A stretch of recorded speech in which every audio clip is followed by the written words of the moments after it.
Hello' everyone, আপোনালোকক আন্তৰিক স্বাগতম জনাইছোঁ। মই ৰূপম ত্ৰিজান আৰু আপোনালোকে চাই আছে মোৰ ইউটিউব চেনেল অংকুৰণ লাইভ।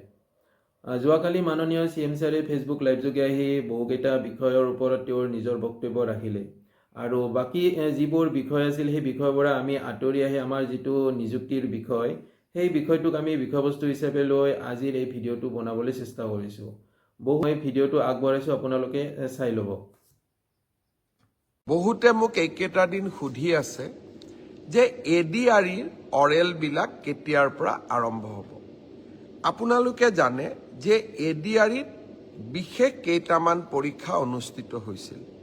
প্ৰথম আছিলে গ্ৰেড 3 ড্ৰাইভাৰ, ষ্টেনো আৰু ইলেক্ট্ৰিচিয়ান অৰ্থাৎ APDCLৰ কাৰণে। আজি আমি সিদ্ধান্ত লৈছোঁ যে গ্ৰেড 3ৰ কাৰণে কম্পিউটাৰ টেষ্ট, ড্ৰাইভাৰৰ কাৰণে ড্ৰাইভিং টেষ্ট, ষ্টেনোৰ কাৰণে ষ্টেনোৰ ব্যৱহাৰিক টেষ্ট আৰু ইলেক্ট্ৰিচিয়ানৰ কাৰণে ইলেক্ট্ৰিচিয়ানৰ স্কিল পৰীক্ষা কৰাৰ যিটো পৰ্যায় তাক আমি 15 জুনৰ পৰা আৰম্ভ কৰিম আৰু এই সমগ্ৰ ব্যৱস্থা আমি এটা মাহৰ ভিতৰতে সম্পূৰ্ণ কৰিম। ঠিক তেনেকৈ চতুৰ্থ বৰ্গৰ পৰীক্ষাত পাছ কৰা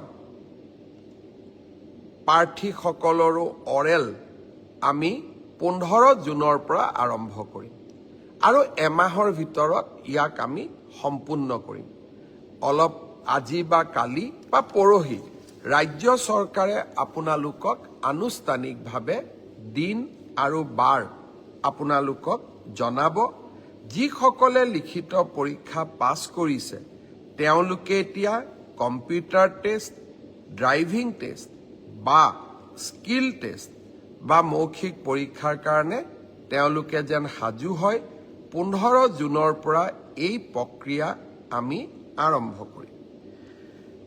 মোক আৰু এটা প্ৰশ্ন বহুতে সুধি আছে যে PGT আৰু গ্ৰেজুৱেট টিচাৰৰ পৰীক্ষাৰ ৰিজাল্ট কেতিয়া দিব। আমি 5 জুন তাৰিখে প্ৰভিজনেল ৰিজাল্ট এনাউন্স কৰিম। 5 জুনত প্ৰভিজনেল লিষ্ট এনাউন্স কৰাৰ পিছত আপোনালোকৰ ডকুমেণ্ট ভেৰিফিকেশ্যন হ'ব আৰু যিসকলৰ ডকুমেণ্টছ জেনুইন হ'ব তেওঁলোককে আমি চূড়ান্তভাৱে পৰীক্ষাত উত্তীৰ্ণ হোৱা বুলি ঘোষণা কৰিম। অৰ্থাৎ পৰীক্ষাৰ ৰিজাল্ট কেতিয়া দিব? উত্তৰ 5 জুন তাৰিখে দিব।